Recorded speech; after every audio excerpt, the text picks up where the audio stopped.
यो पछाडि देखेको गाउँ चाहिँ ग्यारु गाउँ हो। यहाँ एकदम कालदेखि बस्दा आएको बस्ती हो। यहाँ चाहिँ पुरानो घरहरू अनि अहिले नयाँ बन्दै गरेको होटेलहरू र मन्दिर अनि त्यसै गरी तपाईहरुले देख्न सक्नुहुन्छ पछाडि देखेको हिमालहरू एकदम नजिक देखिरहेछ यहाँबाट हामीले। त्यो चाहिँ अन्नपूर्ण 2 हो।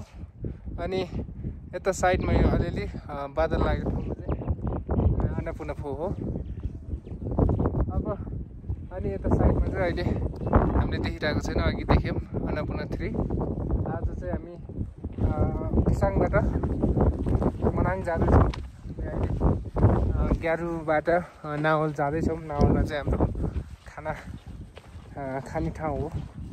खाना खाएर चाहिँ फेरि हामी हाम्रो यात्रा जारी राख्नेछौँ मनाङसम्म। मनाङमा चाहिँ आजको बास हाम्रो हुनेछ। मनाङ चाहिँ एकदम ठुलो ठाउँ छ मनाङमा चाहिँ दुईटा मनाङ छ, एउटा माथिल्लो मनाङ, एउटा तल्लो मनाङ।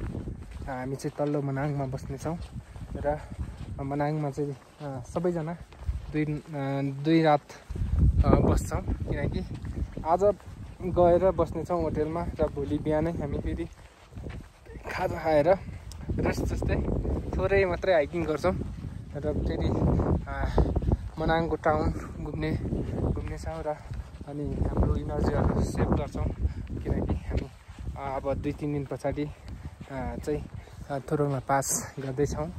त्यसैले हामी चाहिँ मनाङमा अनिवार्य एक दिन चाहिँ एक्स्ट्रा बस्छौँ है त।